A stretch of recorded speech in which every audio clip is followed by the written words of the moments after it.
Hey everybody, welcome back to Carbon's DIY Garage. This is the rear track bar out of my 1997 Jeep Wrangler TJ. I am on a quest to get TDSR, that doesn't sound right, sounding better, more reliable on the road. Today we're going to replace the track bar with one that is essentially a stock track bar, but newer, with bushings that are in good condition.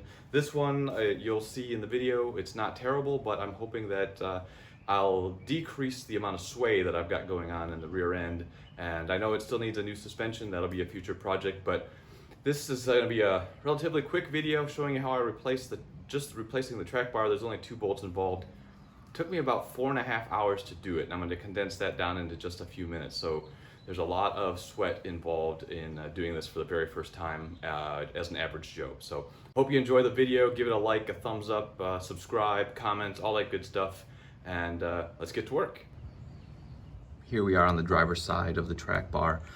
I have spent, I don't know, well over an hour trying to get this off. There is really no room between the Torx head, it's a T55, and the gas tank. So the only T55 that I have is a 3/8 inch drive and a 3/8 inch drive with a 3/8 inch ratchet. Just, you can't get nearly enough torque.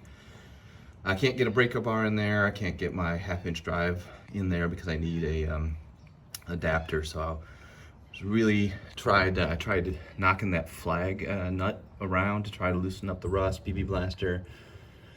Then I did, after about an hour of just trying everything, I did about 30 seconds worth of heat. And my T55 actually started to, you can see there, I basically started to warp it.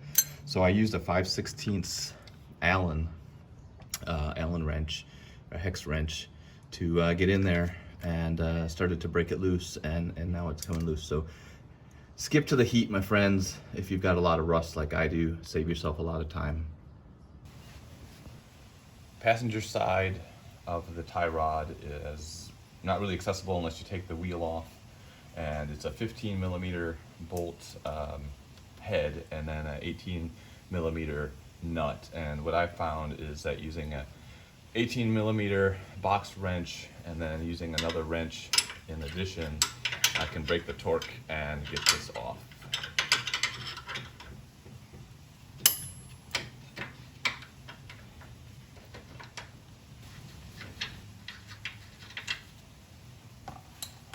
So with a 3/8 inch drive, 15mm socket, with an extra box wrench on the end of it, I'm able to get enough torque to just literally back this bolt out through the bushing.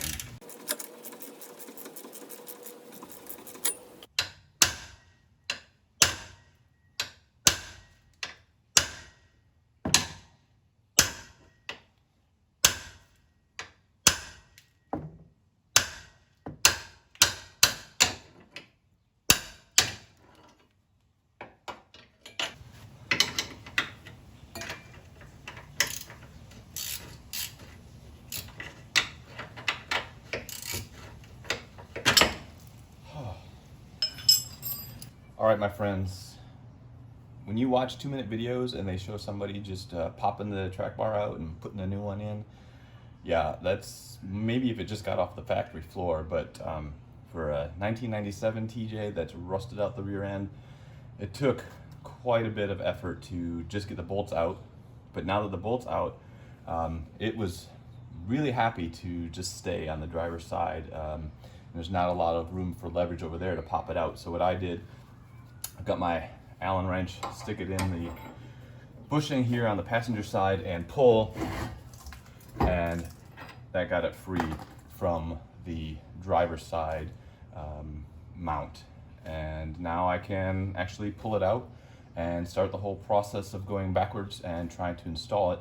And I have new bolts and nuts. I'll use the flag nut on the other side because that will really help with installation, I think. I don't have Torx head bolt, they're just regular hex head bolts, so hopefully that'll make life a little bit easier. But I think getting the new track bar into these old mounts is going to be another challenge. So we'll get this out of here and get the new one going. Out with the old, in with the new. I'll leave a link in the description for the Detroit axle OEM replacement.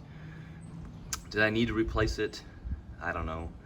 Bushings really don't look that terrible on the old one. Am I still gonna have swaying in the back and I just really need to replace the rest of the suspension? Probably, but part wasn't too expensive and it's a good learning experience, so we'll go throw the new one in and see how it goes.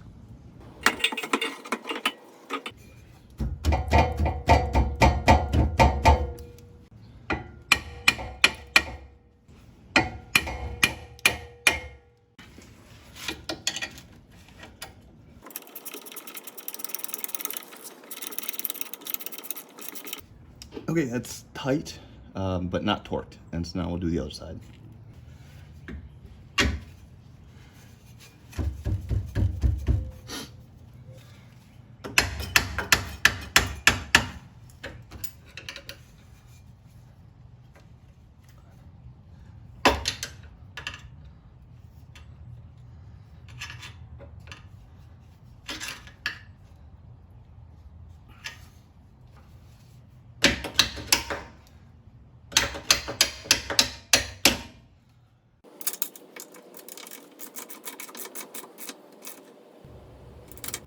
All right, team, now that I've got the passenger side of the track bar in, let me just show you real quick what I did to make it work, because it took me a long time to get this configuration. So with the jack down, so the driver's side wheel on the ground, I used a come along to pull the axle over towards the passenger side as much as I could until I just couldn't get the strap to go any further, and the track bar was maybe halfway to making it to where I could get the bolt in, but not all the way. So I left the ratchet strap in place, and then I went and put the jack underneath the driver's side of the axle and jacked it up and got it to just the right height to where the track bar would line up with the holes, and that turned out to be the magic trick. So I wouldn't jack it up with the track bar up in the bracket. I actually pulled it down, jacked it up a little bit, tried to put the track bar up. It wasn't lined up, took the track bar down, jacked it up a little bit more. I don't know if it would slide in and out. And then I really lined up this hole here, and the track bar is actually going to be canted a little bit when you get that to line up.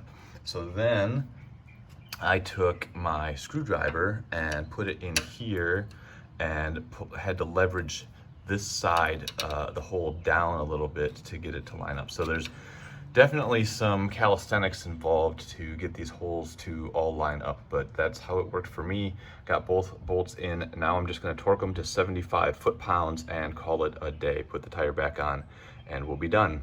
Take it for a test drive and see how things go. Well guys, I hope the video was somewhat useful. I know it wasn't really that great, but it just hopefully showed you a little bit of the process that's involved. Like I said, it took me several hours to do this because I was figuring it out for the first time. Just an average Joe working in the garage, so maybe it's going to be useful to you to see some of the things that I had to think through to get there. Took it for a test drive. It really didn't change the handling characteristics all that much, which really means I do need to get after that suspension. So that'll be a project down the road. You'll get to see it if you subscribe, so hit the thumbs up, submit comments if you have them, questions, and of course please subscribe to the channel. And we'll see you at the next project. Have a good one.